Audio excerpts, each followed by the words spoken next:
Is Gila supposed to? No, you introduce it, we'll go in a circle. We'll be circular. Everything goes round. From here, right? Janice. Oh, I'm introducing Janice. Yes, you're introducing Janice. All right, and then Janice. Janice introduces Mitch, and then he introduces me, and then I introduce Gila. Okay. Janice Weizman. Oh, yes. I'll wait for her to sit up straight. Janice Weizman is a graduate of the creative writing program at Bar-Ilan University. In 2009, she founded and initiated Ilanot, the former incarnation of the Ilanot Review. Janice's work has appeared in the Jerusalem Report, Jewish Fiction, and Lilith, and elsewhere. Her novel, The Wayward Moon, was published in 2012. It is the recipient of a gold medal in the 2013 Independent Publisher Book Awards and won first place for historical fiction in the 2013 Midwest Book Awards.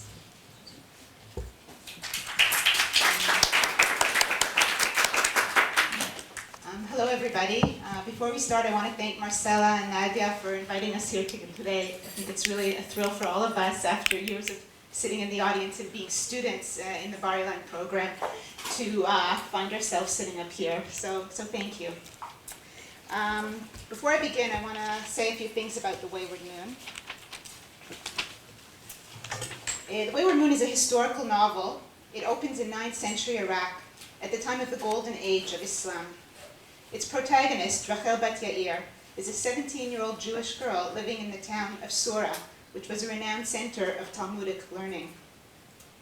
Her mother is long dead, and she's been raised by her father, who's a respected physician, who has recently been given a political appointment. When the book opens, Rachel's preparing to meet her fiancé for the very first time. As she's getting ready, an assailant, who's a political rival, bursts into her home and murders him. He comes after Rachel as well, but she survives by stabbing him first. But she knows that his relatives will soon come looking for her, demanding revenge, and she has no choice but to flee her home. She disguises herself as a boy, and her servant prepares a sack with a few days' provisions, and then she takes to the road. The Wayward Moon is sort of a travel narrative. It traces her journey through the Muslim, Jewish, and Christian communities of the 9th century Middle East. Though she begins her journey as a sheltered young woman that knows little about the world outside her community, she's forced to learn to adapt and survive on her own. And ultimately, her journey changes her and leads her to question many of the assumptions she's taken for granted. Now, the part I'm going to read today is from early on in the book.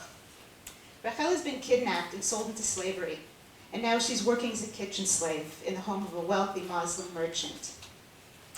Now, this scene depicts a late-night conversation between Rachel and Khalil, who is the son of her owner. Khalil lives a privileged life. He's just returned from long months of travel and study and is deliberating about his future. Now, normally it would be very unusual for these two to even converse with each other, but Khalil has identified in Rachel someone that he can confide in and tell his troubles and his secrets. Because it would be unseemly for them to converse in public during the day, their conversation takes place late at night in the garden. So the following is a conversation between Khalil and Rachel on the subject of religion, and I'll just add that he knows her as Shafika, which is the Muslim name that she's taken on during the time when she's a slave.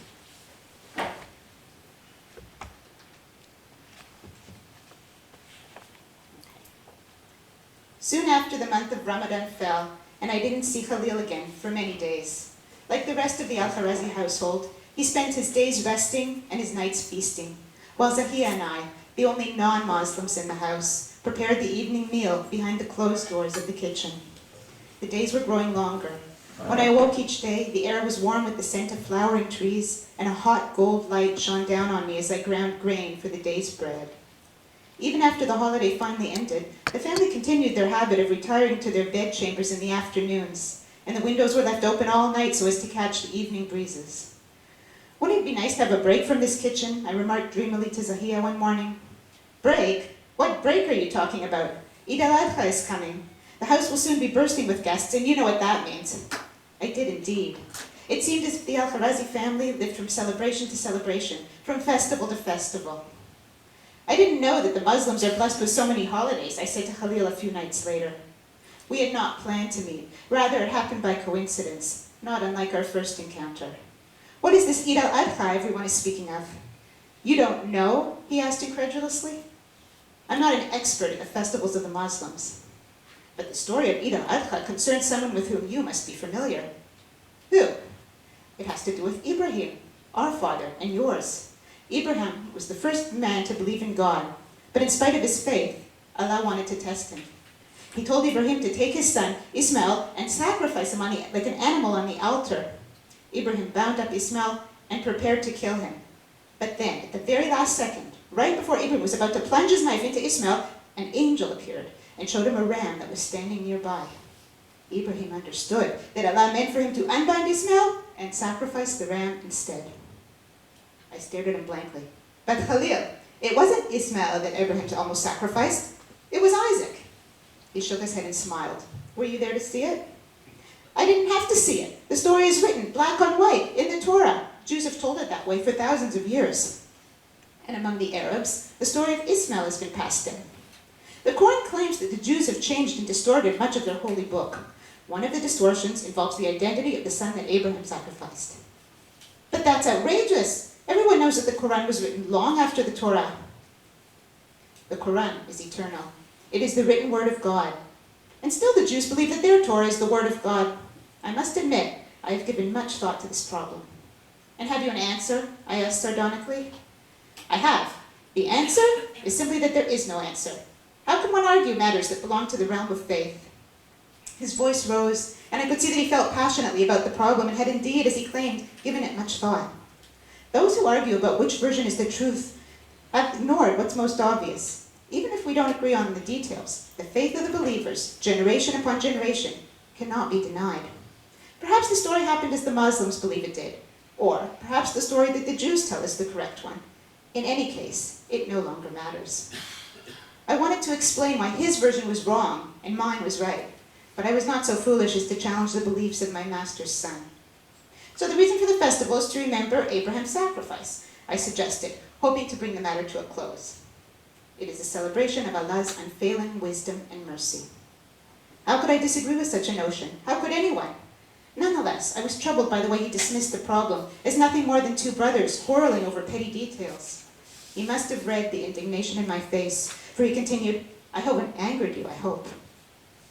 What you've told me seems very strange, as if you've deliberately mixed up the details. He laughed, ever true to his good nature. Then let's cease this futile talk while we're still friends. Again he confused me, speaking not as if he were the fortunate son of a wealthy merchant, but one of my girlfriends in Surah. Friends, what strange mood has come over you tonight? Have you forgotten that I'm a slave in your father's house? If I were a free woman, it would be inconceivable that you and I speak a word to each other. I would appear before you veiled, in the company of my father or husband. And yet my heart goes out to you in friendship, he smiled. Who knows why? Perhaps friendship is like love, a matter which has little to do with logic. But I can't deny it. You are as a friend to me, Shafiqa, and I wish for your well-being as much as for any of my other friends. You seem to have a preference for what is unfitting, I remarked. I have a preference for what my heart tells me, and it tells me that you are not what you seem.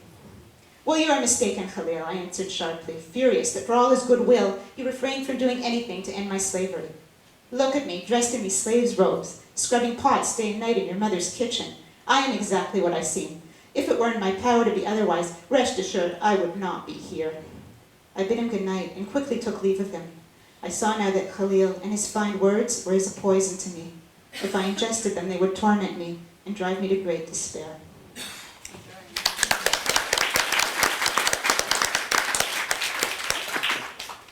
And now I'm going to introduce Mitch Ginsburg.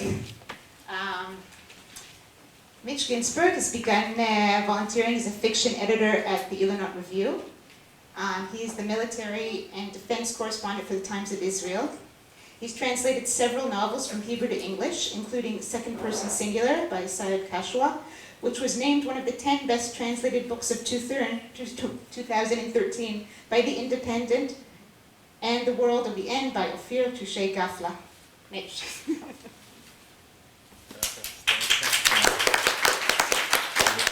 Hello, everybody. So I think I might read two relatively short sections from this book. I don't know how many people of you know this that I translated by Said Kashua. It's a novel. I have to stand up? All right. It's a novel that's basically two braided tales. And so the author switches from one third-person story, and then there's one first-person story. They're a really piercing look at different parts of the Arab society in Israel, and one character is known simply as the lawyer, and he's a bit of a bourgeois lawyer, kind of like Said Kashua's character himself in his TV show and in his weekly Haaretz column, if people know him. And the other character is from a completely different part of Arab society, very much not accepted, and so much so that as the tale goes on, he takes a job caring for a paralyzed Jew from Jerusalem about his age. And as he immerses himself in that work and in that job, he begins to be interested in the things that that boy was interested in, and eventually assumes his identity. That's basically how it goes, and the two are linked, but I won't give away how, even though it's not really that suspenseful, but in case you want to read it. So I think I'll read one section, start with the lawyer, and then maybe another section later on in the book, much later on in the book, about the other guy. "Are you coming to bed?" his wife asked as he left the bathroom. The lawyer was expecting the question, even though he was hoping, on account of his exhaustion and the book that awaited him downstairs, that he would be given an exemption. But it had been 2 weeks since they'd been together, and the wine she drank during dinner was surely having its effect. The lawyer shut the bedroom door, fearing that their daughter would wake up and stumble in, and then slid under the covers beside his wife. He knew that she was embarrassed about her body, and that even on the hottest summer nights she preferred to conceal it beneath the blankets. They kissed quickly and without passion, and the lawyer set himself to the task at hand.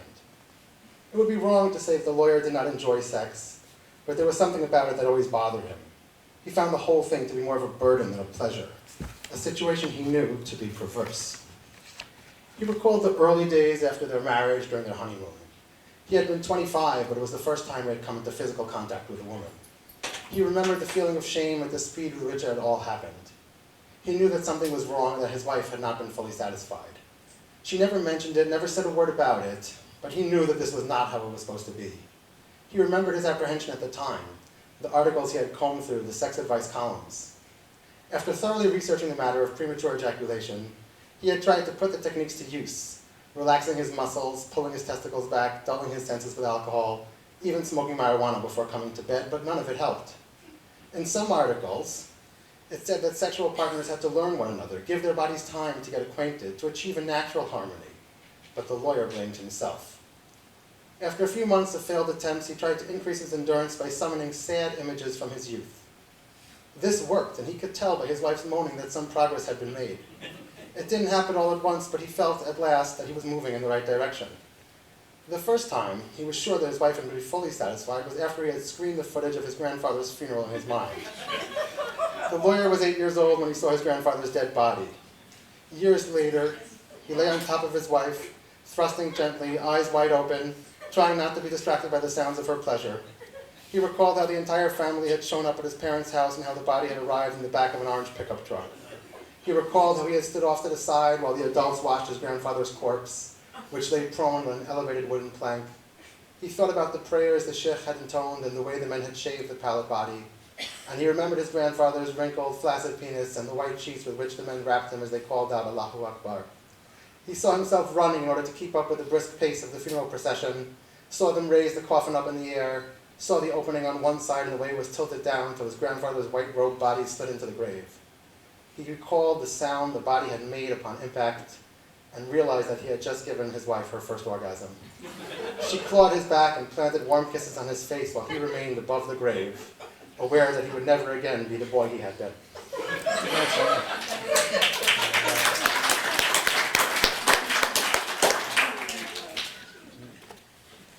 I'll do one more part, is that all right? You guys want to hear that one more part? No sex in this one, thankfully. Okay. This is much later in the book, and it's a really interesting, really long process during which he embraces this Jonathan Forschmidt's identity and winds up going to Bezalel. It's very interesting, but this is the part where he actually goes to the Interior Ministry to get identity card with the name of this Jewish boy, Jonathan, rather than his own name. With a ding, the digital screen flipped to number 624. I got up and walked toward the agent just as the bell sounded again, and the screen jumped forward to number 625. A woman who had gotten up after me hurried over to the agent, racing me to the window, even though it was clear that she was cutting ahead of me. I was willing to give up my number, perhaps the whole procedure. "Are you 624? The agent asked me over the head of the other woman, who had already sat down in the chair and was saying, "But I'd already switched to 625. "Ma'am," the agent said, "he's ahead of you." "Doesn't matter," the woman one booth over said. "I'm free." I sat down in front of her. "How can I help you?" she asked. "I'd like to update an old ID card," I said, and I put Jonathan's warden card on the counter. "These days you can just do that in the mail, you know." "No, I didn't know that," I lied. Of course I knew. Before coming to the ministry, I'd found out everything there was to know about updating ID cards. I knew it could be done through the mail, but I wanted to do it in person.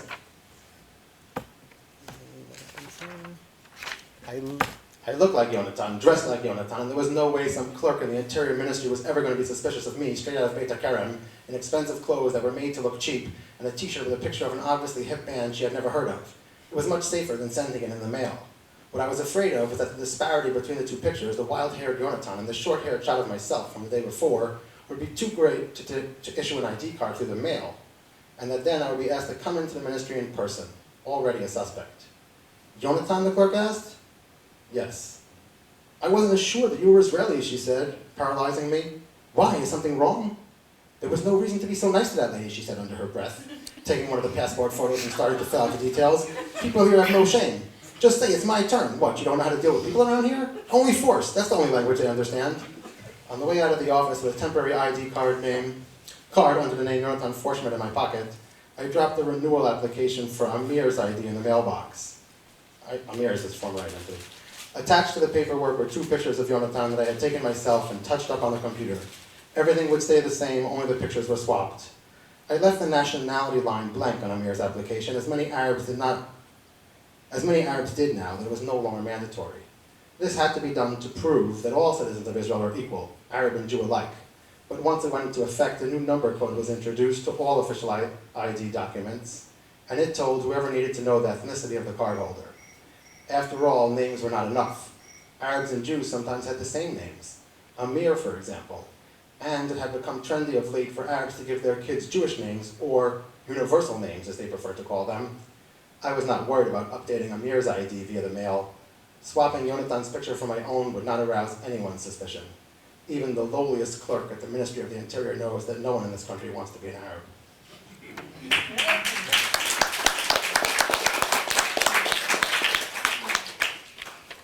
And now I have the pleasure of introducing Jane Medved, who is an editor along with me and some other people, Janice and others, Nadia, at the Bar-Ilan Note Review. And Jane has a chapbook, which I'm told is how you call a slim volume of poetry, I didn't know that, but called Olam Shana Nefesh, and it's forthcoming from Finishing Line Press in the summer of 2014, I think maybe in June. Yeah, June? printer's late. Well, printer's late. Her recent poems have appeared in Spoon River Poetry Review, New American Writing, Poet Lore, and Poetry East. Her translations of Hebrew poetry were featured in The Bakery, a literary journal. She is the poetry editor of the Bar-Ilan Note Review, the online literary magazine of Bar-Ilan University. She currently lives in Jerusalem with her husband, 4 children, and 2 shedding dogs. So, welcome, Jane. I'm not used to using a microphone. Do I have to use a microphone? Yes. Oh, sorry. Okay, I was asked to say a little bit about the program, what I got out of the program. So I guess what I got out of the program was this book, and hopefully another book.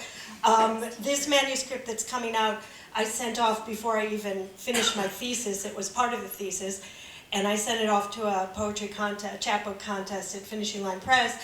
and then never heard from them again, and I basically wrote it off. And then after everyone had universally decided that Olam Shana Nefesh was a ridiculous title, that nobody understood it, and even if they did understand it, they didn't know what it meant,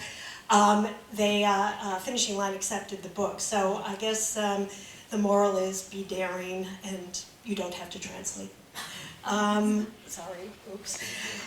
So this is a chapbook, so it's basically an excerpt of poems, 25 poems from the larger manuscript, which is currently called by me Things Herod Made Me Do. If I had to sum it up in one sentence, it's about me, Herod, and God. Those are the major players. So I'm going to read 3 poems from the chapbook, one of each of us, I guess, and then a new poem that I just wrote recently, just because I'm bored of the other ones. So this first poem is called Welcome to the Fourth Millennium. It's based on this kind of wild timeline I bought, because I have trouble keeping track of what happened when. Welcome to the fourth millennium. 10 centimeters to the left is the Egyptian exile. Beyond that, the Tower of Babel. Beyond that, a black wall of flood. Continue, and you will reach God's great contraction into himself, when he flung out worlds like a string of vowels sprouting from his spoken mind. When he sealed the cracked lips of chaos so that he could pull heaven and earth out of his belly and wrap time's long neck around them. Funny how events weigh nothing spread out like this. The kingdom of the Messiah is a small yellow box to the far right, while the 10 tribes float in bubbles of exile as empire after empire destroys itself underneath. Here is the year 3700. The Herodian dynasty is the same color blue as the Hasmonean kings, and Bar Kokhba just a dip in the road to the Byzantines. The British Mandate is bright red like the Crusaders, like the Romans, like the blush of a common era or a bleeding apple seed. History in retrospect always behaves, and it is quiet as the years line up, flat and obedient, proceeding to the end of days until there are no more days, and time loses its shape to drop off like ripe fruit that no one needs to pick anymore.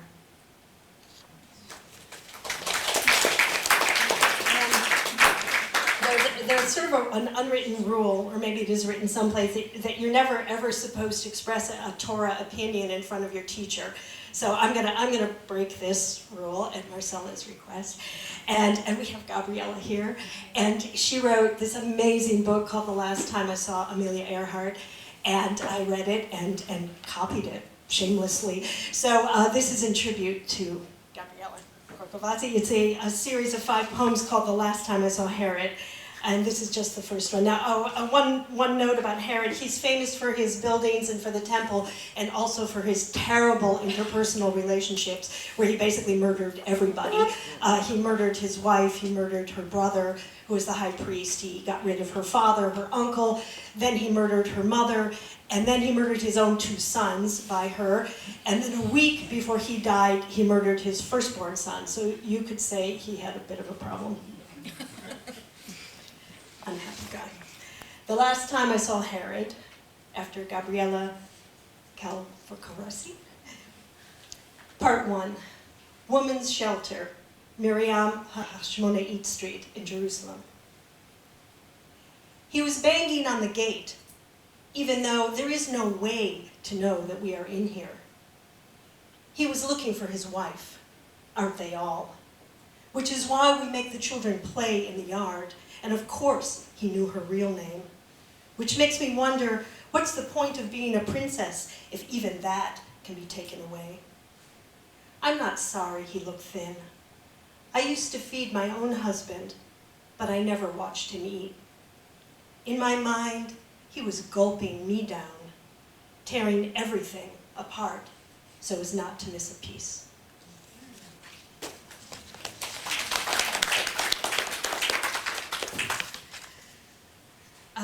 This poem is after another writer, Richard Seeken, and it's called Prologue.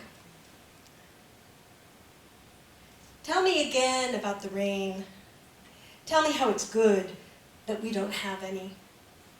How all these stones are only leftover change from our empty pockets. I pick up the sharpest one to lay on his grave. When the mound is filled with crooked stones, it is time to leave. When I come back, the stones are gone, so I begin again. It's not like a prayer, it's more like knocking on a wall that no one answers. 4 rivers set out from Eden, but only one found the source of gold. The rest of us lick our lips and trudge on, the clouds mumble, and the sky doesn't really care. I wouldn't either. I'd also blink 365 times if it meant I could spread out that blue and climb in. Tell me, if we took the top off, would we see God's little plans, his secrets? Excuse me, I just need a minute to fix this. Tell me how to make a perfect circle. Tell me how pi can only be divided by forgiveness. Tell me how I've known the answer all along. I just have to open my hand, but I can't because the angels won't stop hissing from behind the grass. Come on then, let's see what you've got in there. Look, a piece of moon is carved off. That means we must start over. That means we are counting again.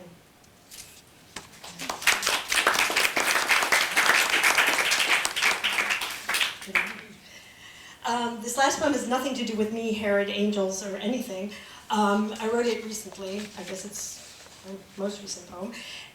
It was in response to something that I saw on Facebook, which was absolutely horrid. If you guys, anybody read it, it was the killing of a giraffe in a zoo in Copenhagen, public killing and dismemberment of a giraffe. And it just haunted me. And the picture haunted me, and I just couldn't get it out of my brain. And then I started wondering, why am I so upset about this? I mean, there's plenty of awful things that are going on in the world. And so I wrote the poem more as an exercise to examine what was bothering me. And then I just found a home for it in Haaretz, which I guess is a good place, newspaper, belonged in the news. It's called A Demonstration in Dissection. The picture, if you can picture in your mind, is a dead giraffe lying on the ground, and then there's a group of parents who had brought their children to watch this, and all these little children are sitting there staring at them, and there's cameramen and parents. Look, children, no one can take their own skin off. We have to peel it for you. And this, a puppet, a carnival, a drawing in a book, and the crowd mesmerized. A little girl in her purple coat talking to the cameraman who's kneeling because once you kill a baby giraffe, he isn't that tall anymore. Green gloves, a knife smiling from a white sleeve, and a folding table covered with plastic. It's February at the Copenhagen Zoo, a demonstration in dissection. In 3 hours, we will show you how to cut apart an animal you've never seen this close before. Haven't you always wanted to carve a giraffe and peek at what's underneath? A toddler in a white fur hat, blurry on his father's shoulders. Children, pay attention. This is a lesson, a cobbled path down wet concrete. Soon lions will eat the most delightful meat. It is almost recognizable. And here, look at his splayed out legs, his ridiculous knobs, his famous neck, his storybook ears, his silly, delicate feet. Can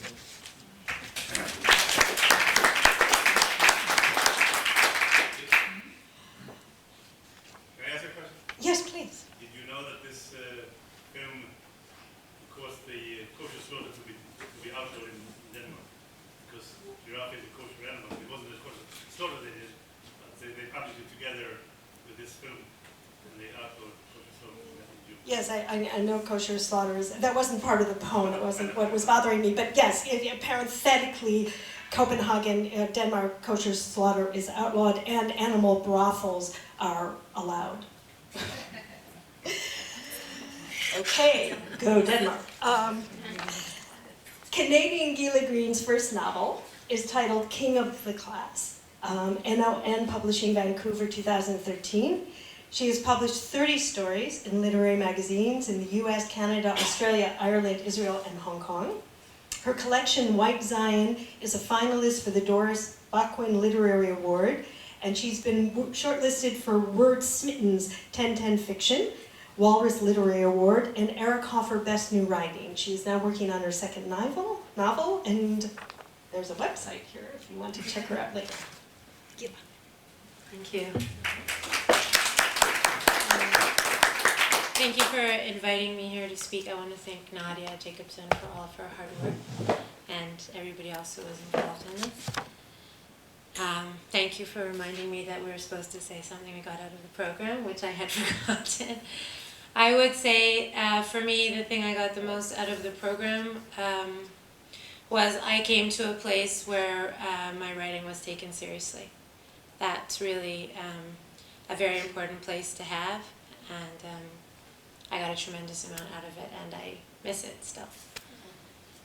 I'm going to read you a part from King of the Class that I would say it tends to be more glossed over. People ask me a lot about the futuristic aspects of the novel, or the satirical aspects of the novel, and less about the name of the novel, which came more from my ideas about bullying, which is a universal phenomenon. But in Israel, it has a particular flavor, just as I imagine it does in other places. And one of those flavors is the concept of Melech HaKita, or King of the Class. So in this scene, the mother in the story, Eve, is being called into the principal's office to discuss a recent negative event that's happened with her son in primary school. "Did I say Mazal Tov on your baby?" asked the principal. Eve wants to answer 3 times, but presses her baby closer to her chest instead. At least no one has moaned about not leaving Ora with the secretary, and she still saw no sign of Netzach, although the last time she tried to visualize him, she saw him sitting in class. It was hard for her to read his facial expression, and Ora cried before she could draw any conclusions. She got it after the second time. The principal congratulated her on her daughter, their perception of her, with her English accented Hebrew, sky blue baby sling with Velcro pouch peppered with stains, the twin breast milk spots on each shoulder, the hooded, dead rose-colored sweatshirt, white sneakers, not to mention the actual 6-month-old baby. She wonders if they didn't call Manny on purpose. They knew a man would not fly down to the school without any explanation. Around the table sat Netzach's homeroom teacher, the vice principal, guidance counselor, all of them bearded in white button-down shirts and black pants with white kippas on their heads. The principal is fair-skinned and fat. The other 3 are dark and skinny, as though in the staff cafeteria the principal inhales half their meals before distribution. Their words are innocent enough. Mazal Tov, Mazal Tov. Their expressions say what they keep to themselves. Pinched smiles and eyes that linger on her stains, necks stretched just a little higher, chins elevated a fraction of an inch. For 45 minutes, Eve sits with Ora, half dozing in her sling, and listens without speaking. This is, of course, outrageous. She has been summoned like a convicted prisoner from her cell, not like a mother who pays her tuition fees regularly. She has been given no advance warning, neither of the topic nor of the date and time of this meeting, so she is completely unprepared and in the dark about the agenda, not to mention her inability to secure a babysitter, and it's hard to be taken seriously with an infant sucking on your sweater.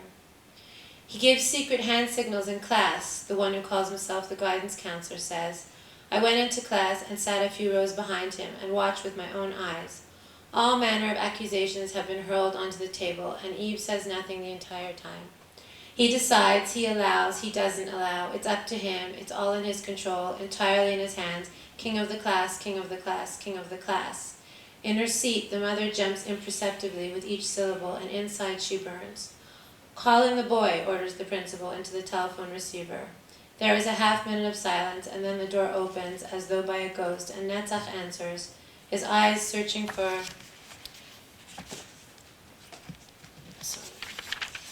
his mother. When their eyes lock, Eve immediately reaches out for him and puts her hand on his shoulder. "No," commands the principal, looking directly at Eve. "You are to have no pity." Eve aches to throw her arms around her son, but instead she removes her hand and forces herself to remain motionless. "Netzach, do you know why you are here?" the principal begins. He does not get up from his seat, but remains behind his desk. Netzach is facing him across the desk, with his hands hanging limply at his sides. "Why are you here?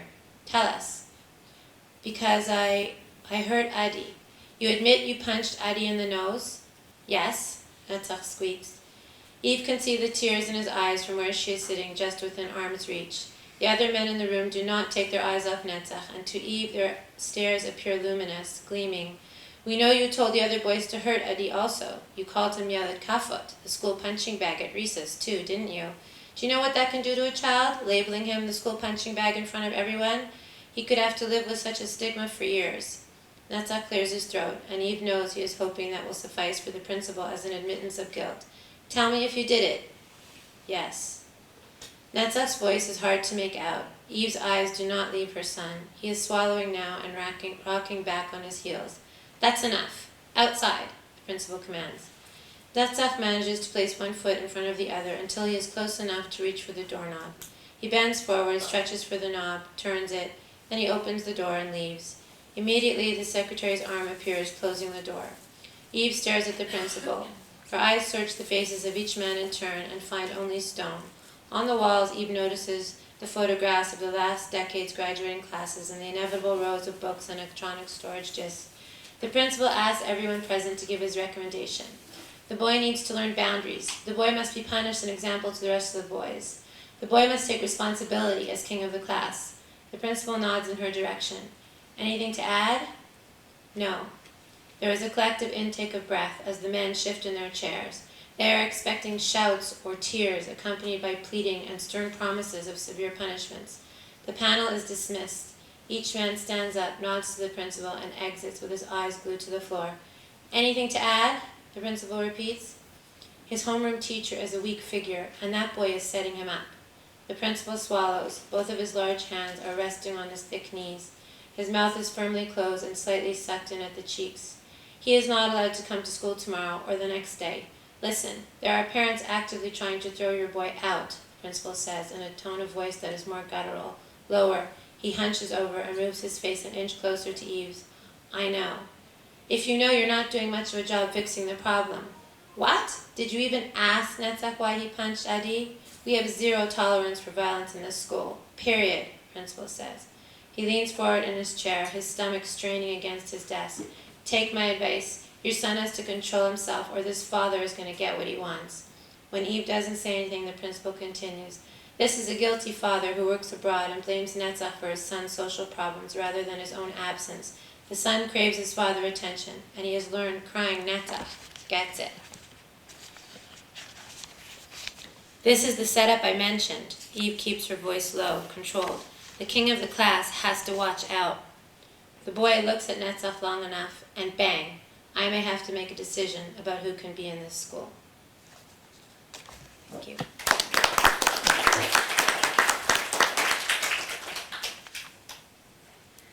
Well, I'm very happy to introduce Yael, a friend I haven't seen in a long time.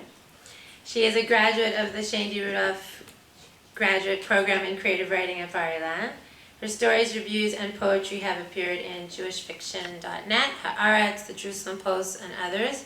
She is the author of Nechama Leibowitz, Teacher and Bible Scholar, who are in publications, a finalist in the 2009 National Jewish Book Awards. She has also just published a short story collection, The Hidden of Things, 12 Stories of Love and Longing with Yotzeret Publishing.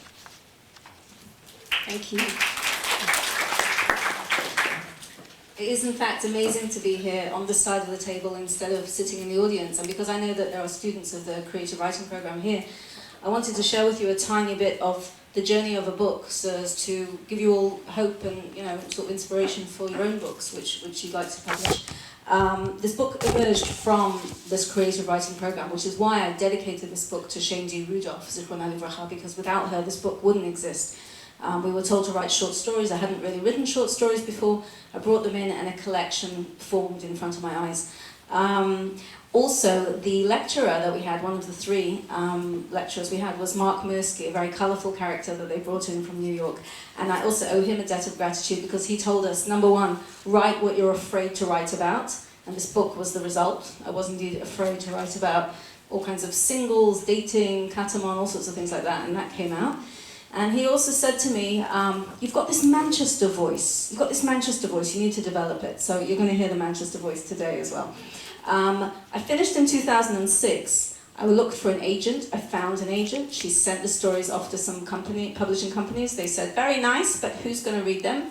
And then the agent dropped me, so I dropped her.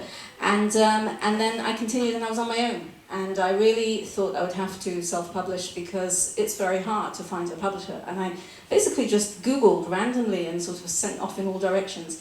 And to my astonishment, one of the directions hit the target, and Yotzeret Publishing, who is a one-woman show who specializes in Jewish women's fiction out of St. Paul, Minnesota, she accepted it, and Janice also published with her, and we're very, very grateful to her. To invite Shaindy to this conference. Yeah. So that's the story, and then the message is just believe in what you're doing and just keep pushing forward. None of my stories were ever published in magazines. It just went straight ahead as a book. Okay, so I've picked a couple of pieces for you. The book is both comedy and tragedy, sort of serious and funny. So I'm going to start off with a serious piece, and then perhaps we'll end this thing with a little bit of humor.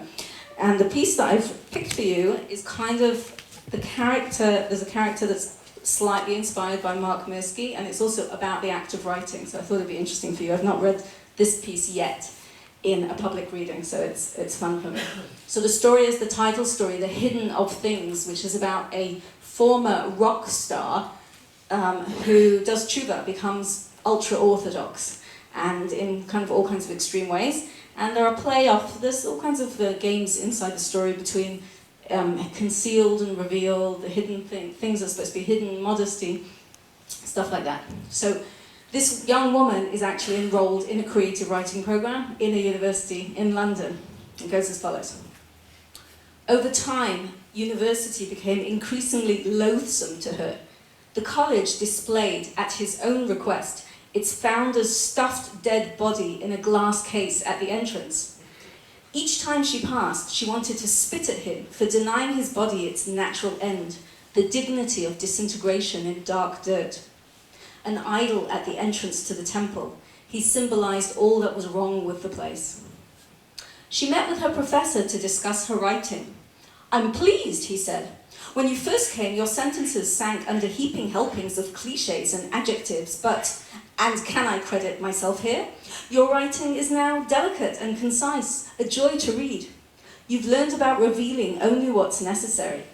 You've learned the secret of less is more. Have you given any thought to publishing? She looked at him, surprised. No, I'm planning to give up writing. You're not serious. He seemed affronted. She wished people would not become so invested in her life. Look, she said, I owe you a lot. You told us to write our worst fears, our deepest shames. Which you did, wonderfully. She nodded, suddenly shy. I've been to 1 million therapists, but when I started to write my stories, I saw what lay under all the anger. You showed that to me. Hey, don't underestimate your anger. It was the engine for your songs. Excellent songs, by the way. I've been meaning to tell you. Your album was nauseating, she said flatly. But I've written new songs this year. Much better, I think. He pursed his lips. So you are writing? Not fiction. But why not, for heaven's sake? Overexposure. Too much of me comes through in my stories. No music to hide behind. Oh, I see. You shouldn't be ashamed of what you are. She stared at the desk. The professor reflected briefly, tapped absently on the edge of his desk with a pencil.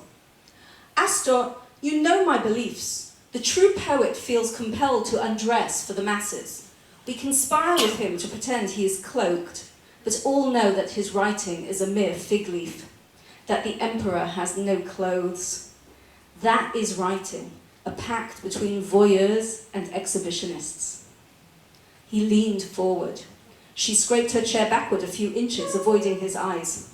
As I've told you all many times, we write what we cannot say. I wrote my first novel to carry my rage at my father. I couldn't speak of it to anyone, so I spoke of it to everyone.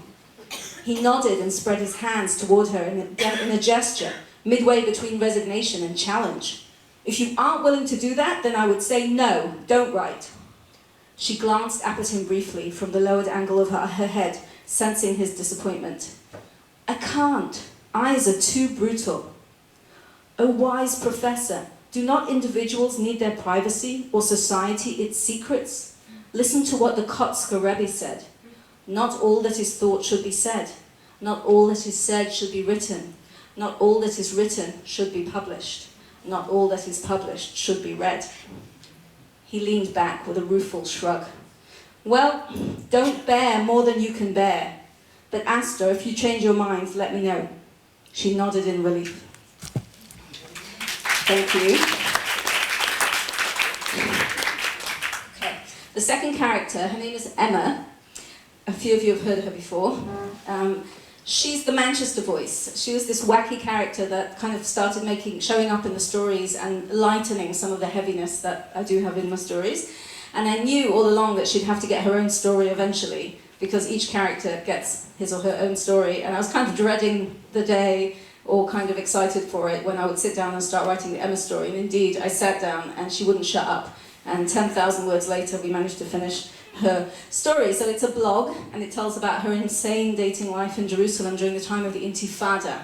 And I'm jumping on in when she's trying to find a boyfriend, and she's also trying to handle living through the Intifada with buses exploding and all of that. Those of you who lived here, I don't need to remind you. It goes like this. February the 5th, 2003. A mysterious thing happened on a bus today. But first, a small digression regarding Israeli buses. Many of my friends no longer take buses because they're scared of sudden death, but they're missing out. Israeli buses are amazing. They are microcosms of Israeli society. You'd think a bus is a simple thing, but it isn't. When you get on an Israeli bus, your mind learns to automatically scan the seats and the people, and eliminate all the non-options so you can speedily work out where to park your bum. First of all, no one wants to sit down next to an Arab in case he's in an explosive temper. Personally, I think that in a bus that size, it doesn't make much difference where you sit. If it's 72 Virgin Day and Allah's in his Akbar, you're pretty much canned soup anyway. But you never know, I guess, and the truth is that I avoid them too, just to be safe. I feel a little sorry for them, though. I know how they feel. People wouldn't sit next to me on the school bus for years, though for different reasons, probably. Next, as a woman, I can't sit next to any ultra-Orthodox men. They don't like it. It's too intimate, the whole sitting next to each other thing, because our sleeves might touch and have lots of little baby sleeves before the next stop. The ultra-Orthodox have their own buses, which are segregated, and I wish they'd stick to them. But unfortunately, they also use the ordinary Egged buses alongside us plebs. And you can't sit in the front row, because that's reserved for the elderly and the disabled. And you never want to sit anywhere near 2 or more Israeli teenagers because they're incredibly loud and stupid. And you can't sit next to someone coming back from the Machaneh Yehuda Shuk because the seat next to them is taken up by their shopping trolley containing 1 billion plastic bags full of vegetables and barakas, open brackets, footnote, and incredibly greasy and yummy pastry, though not nearly as fattening as it sounds because luckily the vast majority of it flakes onto your shirt or is blown away by the wind, close brackets. And of course, you have to let the woman with the baby sit in the accordion middle part of the bus so that she can hold the pram. That's stroller, you damn Yanks. And you can't sit on the side of the bus where the sun comes in because you'll fry. Well, that leaves not too many seats for your tired tushy. And when you actually do find a seat, an old lady gets on at the next stop, or a pregnant woman, and you have to stand up for them. Well, that's Jerusalem. In fact, I once had an idea for a board game called Autobus. That's Hebrew for bus, though I know it sounds like the name of a German pervert. The game board would be bus-shaped, with walls and windows and rows of seats. There would be painted cards with little feet representing people who get on the bus and want to sit down, who would be as follows. Ahmed the Arab, Zalman the Dos, Takhelu, the Ethiopian immigrant, Yevgeny, the Russian immigrant, Candy, the American tourist, Julie, the Baka leftist hypocrite who lives in an Arab house, Emma, the unbearable English snob, Tsachi, the Ars, open brackets footnote, uncivilized hair-gelled individual with tight jeans and a huge Star David necklace, close brackets, and so on. By rolls of the dice, the seats get filled up, but people can only sit down according to a complicated set of rules. For example, no religious woman can sit next to a religious man, and vice versa. No Jew except for Julie can sit next to an Arab. No one can sit next to Candy except for Takhelu, because Candy takes up 1.5 seats and Takhelu has the waistline of a pencil. And no one at all can sit next to Zalman because he wears a heavy black coat in the summer with no deodorant, and the smell of his BO is instant death, etc., etc., etc. Oh, and if Tsachi, or indeed any Israeli under 70, sits next to Emma the English snob, she has to get up and move. She moves a lot. In addition, there would be special argument cards, which might be something like this. If when you turn over this card, there is a secular person sitting next to a national religious person, they must now have an argument about the Oslo peace process. Roll the dice to see who clobbers who. The loser has to get off the bus and go limping home muttering, "They're destroying this country." And then there are the Naf Eged driver cards, which means that the bus swerves and any player who's standing because he or she did not find a seat has to fall on the people seated nearby, which gives you 10 embarrassment points, and 50 embarrassment points if they are ultra-Orthodox and of opposite genders. And if Candy falls on someone, then that player goes to hospital and is out of the game. And when you turn over either the kaboom card or the "did you know that more Israelis are killed in accidents than in terror attacks" card, the board is picked up and shaken violently so that all players fall out of the bus and the game ends. Anyway, I digress. I was going to tell you what happened on the bus. Thank you very much.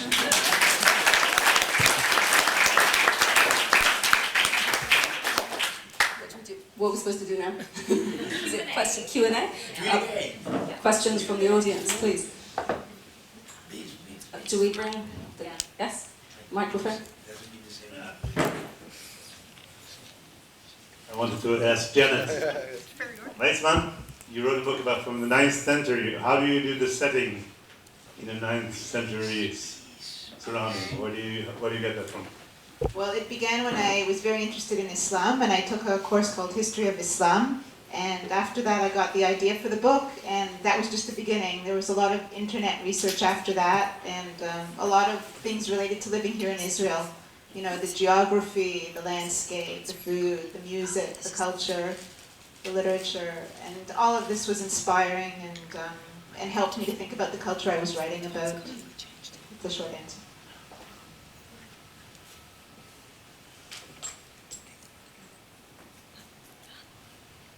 Questions? I mean, you said this in brief, but anyone who wants to answer, I'd love to hear a little bit more about what most surprised you about the program, and then how that translated into your writing, and what you got from your peers in the program, not the teachers.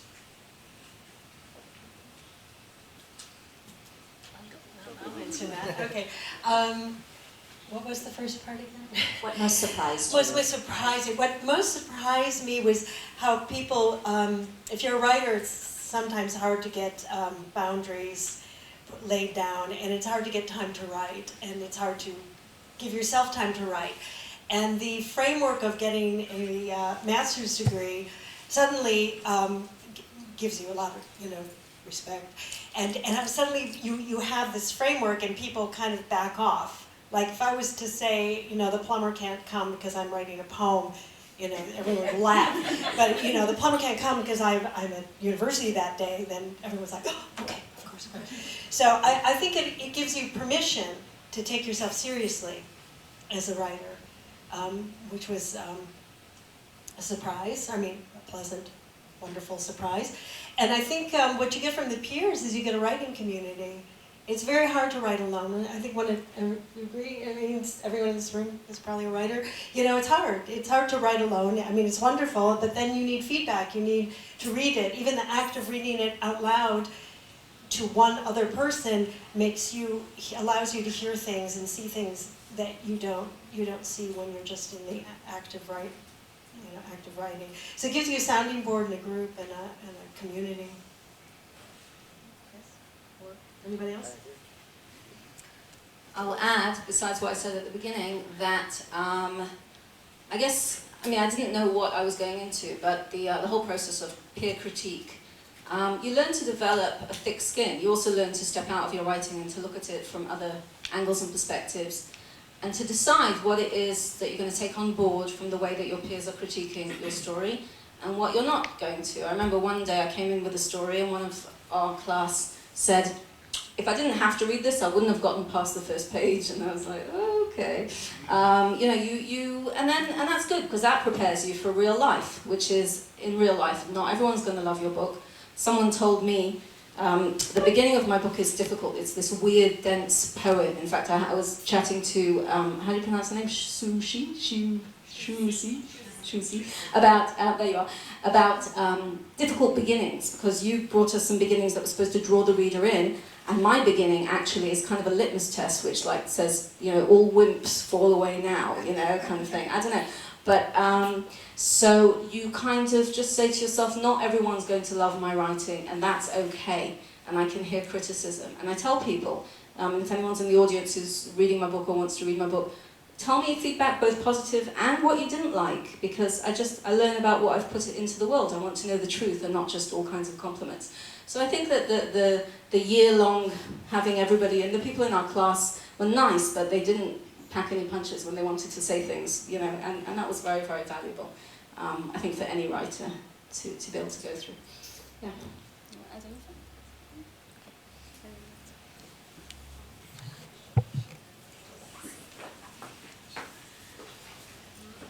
I have a question for Mitch, because you translated the book that you were from. I didn't understand, was it originally in Hebrew or in Arabic? Yeah, in Hebrew. His native tongue is Arabic, but his literary language is Hebrew. So I'm interested because I also did the literary course, the translation course with Evan last semester. Were you also in touch with him, and did you try and hear his voice, like not just the Hebrew part, but also the Arab voice? Like, how did you feel? How were you able to connect to that and write that voice and stay true to what he wrote in that sense? Like the cultural translation through the language, because it's so different. I like him a lot. I wanted to be in touch with him more. He lives in Jerusalem. He lives right near me. But he was not that interested in being in touch, actually. So it really depends.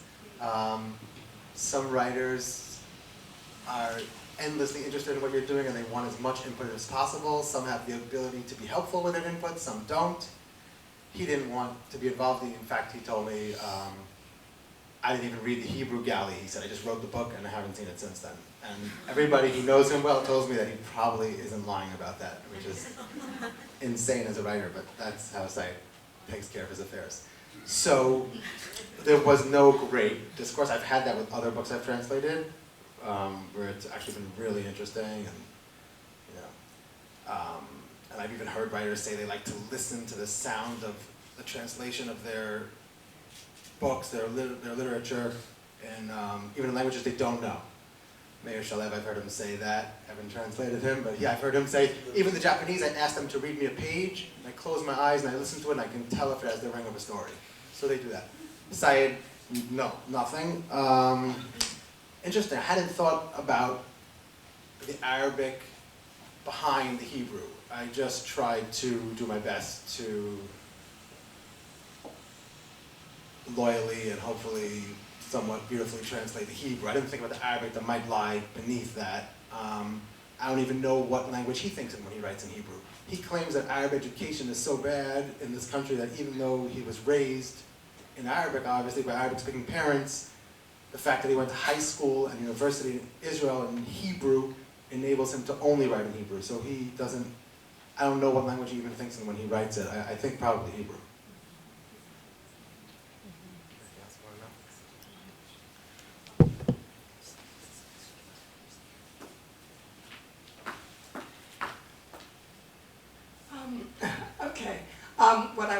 ask was, I'm feeling very comfortable with everyone being writers and being identified that everybody here writes. But I was most feeling somewhat daunted by the extent to which everybody's published. And I just wondered if people could talk about that bridge between writing and publishing, and also if everybody was taking the course with the idea that something would come out of it, that they would publish, and if publishing and writing is very linked in your process of creation. Wow.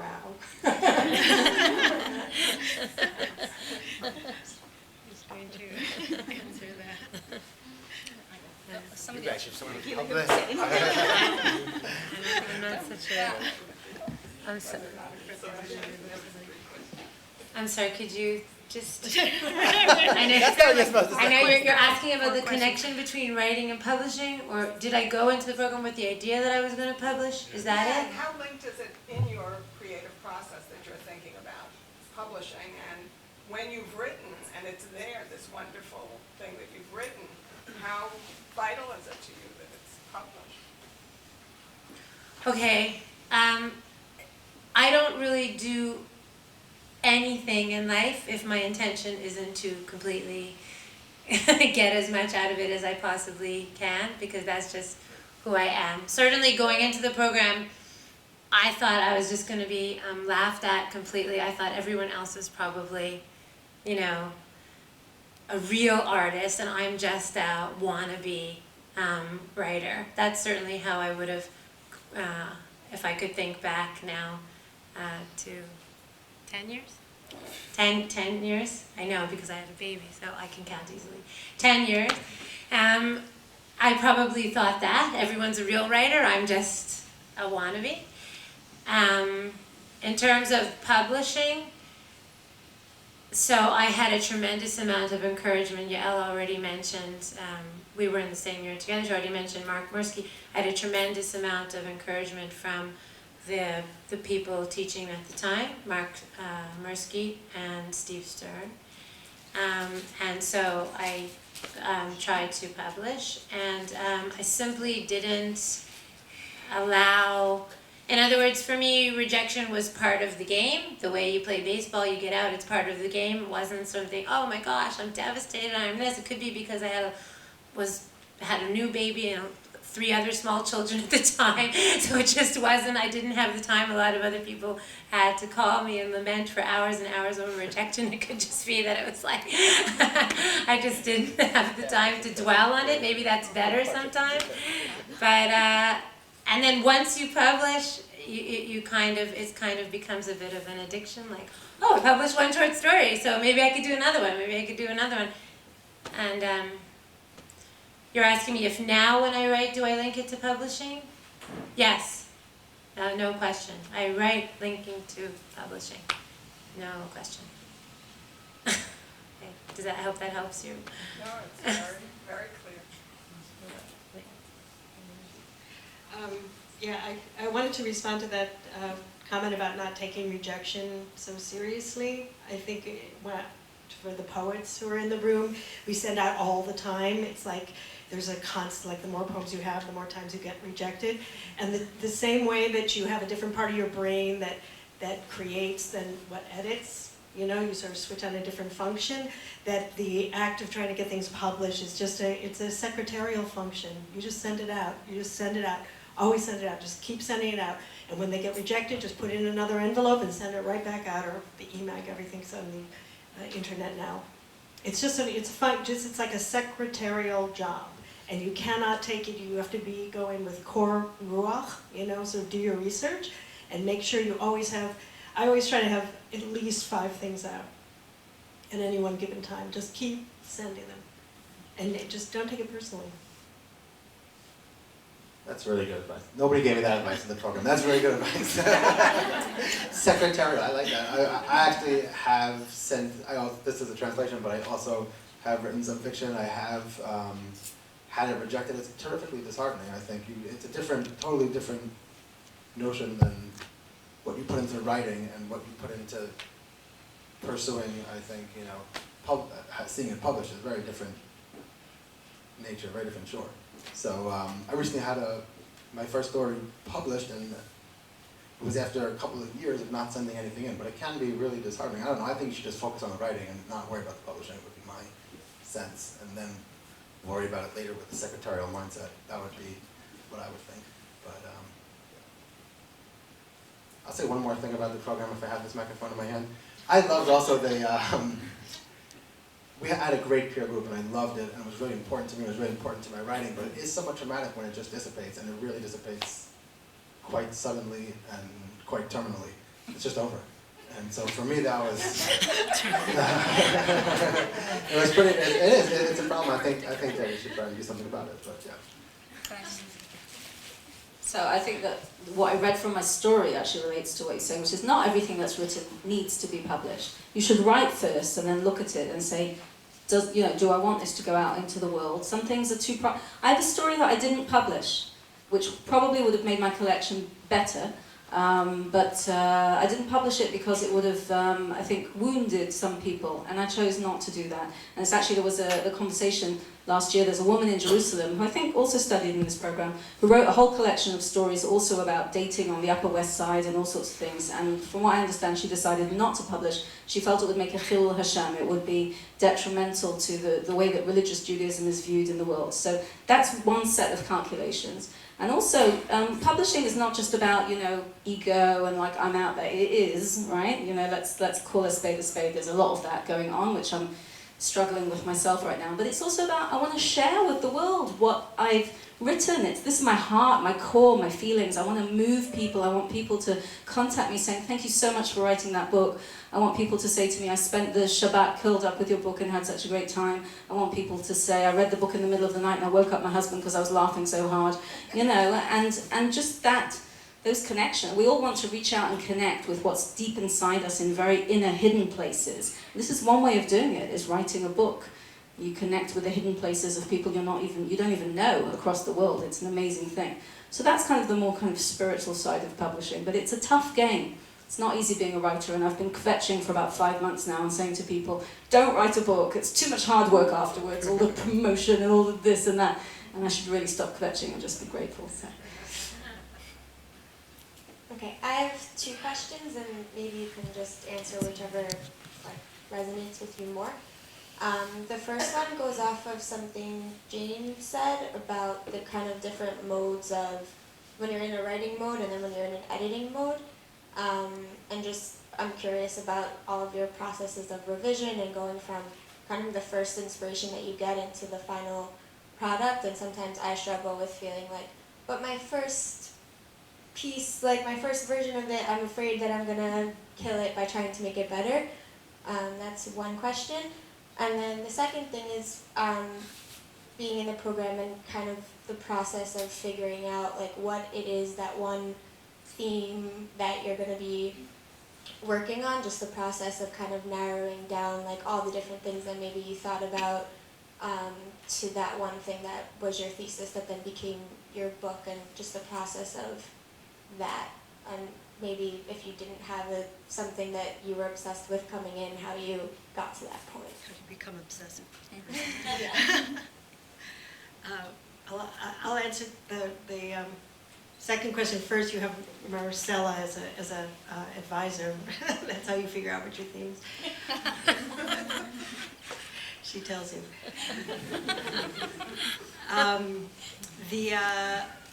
I think there's a famous phrase.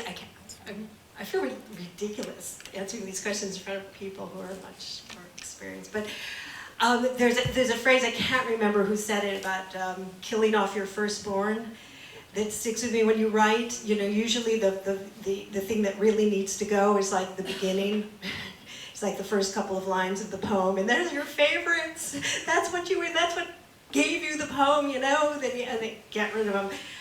I think there's a process of writing where you're almost stumbling after you're unconscious. I mean, you're writing a bit ahead of yourself, where you're writing and you're not even sure exactly where you're going, but you're just there, and you have to go there, and then you have to sort of, I'm talking about myself, you have to sort of step back and give it some time to settle, and then go back and revisit what you were writing and see if you can pick the threads out. And then you start to craft. At least that's the way I've been trying to work. I find that's my best stuff. Although sometimes you get a gift. You know, sometimes it just comes. You just get lucky. And then you have to. I usually find that time works on my side. If you can put something away for a bit and you look at it, you see things. You're like, oh my God, how did I do that? You know. And then having people you can share your writing with, who will give you good feedback. I mean, who'll give you craft feedback about your craft, and not just about, you know, it's terrible to share it with your friends. Big mistake. I think you need to work with writers who can respond to, you know, the writing. She's talking about poetry, right? Are you talking specifically about poetry, or were you also? I mean, I find that's the same process in creative nonfiction. I don't write fiction, but, you know, an essay, I find it's the same. You know, you're sort of going. It's not like a little journey.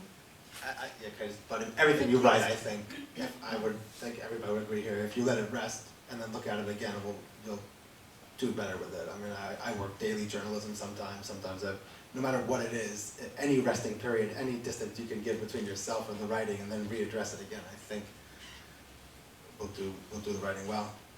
Just don't edit it while you're doing it. Do it, let it rest, and go back to it. That's what I think. Yeah, I mean, just write. Like, you know how like sometimes you turn on the tap and like brown water comes out and the clear water only comes out after that? Sometimes you have to just get stuff out, and then afterwards go back and polish it. I can't say that I think some of my drafts became much, much, much better in the process of going through, and some stories, it spanned like 2-3 years, the improvement process. And because this took 9 years door to door. So that was a really long time, but what was good about it was that I kept doing what Mitch describes, which is I'd come back to read it after a few months, and it was as if I was a different person. I was able to read it and go, that's rubbish, you know, and delete it without feeling bad at all. I wasn't close to it anymore. So I don't know how to relate exactly to your question of what if I destroy my first draft, because it is possible that somebody would, so try not to be too artificial, try to really see what was good about it, and we're like sculptors, you know, just carve away, making the shape appear, carve away the dross and leave, you know, and that's what we learn to do in the program, and we learn to do from wise mentors and with good feedback, like Jane was saying, but there's no one recipe. I mean, whole books have been written on this topic. I don't know what the exact recipe would be. I can say that for me, the whole educational process at Bar-Ilan was about learning how to rewrite. I came with the novel already written, and I didn't know what to do next with it, and I was very attentive in class to how does one approach a piece of writing when it's already done. And as everybody's been saying, I learned that the first rule is to put it in a drawer. And then when you come back with fresh eyes and take it out, you're able to see it in a totally new light. And it's an amazing process where all of a sudden you can step back and see all kinds of things you couldn't see before when you were in love with those sentences that you wrote and just sort of were inspired at the time. So I suppose I'm repeating what everybody said.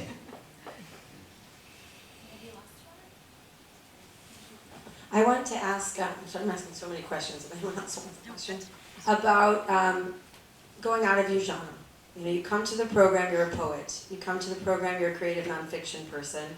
And the program compels you to step out and do something else. I'd love to hear about the challenge/blessing of that and how it enriched your writing in your own place. You don't do that at all? You do reading? Yeah, I do the program. So how does it work?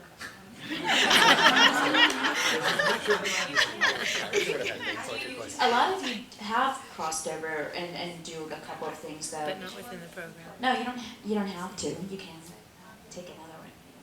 There's a lot of fiction people go into the poetry, try to get into the poetry because it sharpens their language a bit, and I guess it works in the opposite direction, might loosen up. Just be able to ramble on. You know. But you want me to answer the question? I mean, I think. Well, what do you write? I write creative nonfiction. For the uninitiated, the people who are sitting here who don't know all the features of the program, I remember hearing from friends, I remember hearing from Shaindy, you know, just, you start in one track and then you go to another, because I thought I understood. It's a good idea, but we didn't do it. It's an excellent. It's a good idea. I mean, I didn't do it. There's a creative nonfiction class by Bill Kohlbrenner, and there's usually some, that you can take as part of the. I mean, maybe Marcella should answer this one. Well, you take the classes in your track, and then you work with a mentor in your track. But there are opportunities if you want to take an extra workshop. You can certainly take an extra workshop in poetry or creative nonfiction. Oftentimes the fiction class is too full, but if you get special permission, you can do that too. But you have to get permission to take a class in another genre. And you often find it. I know, Jane, you did in creative nonfiction. You took a course. Yeah, it was amazing. Yeah. I loved it. I mean, I also did a little bit of it before, but I think as long as the conference is about hybridity, there's it's like just going in through another door. But it can also be very freeing, because if you're used to writing under a certain framework and then suddenly you have to shift, I think it's good for you. But actually, we are going to wrap up now because we are finished. But thank you so much. You were terrific.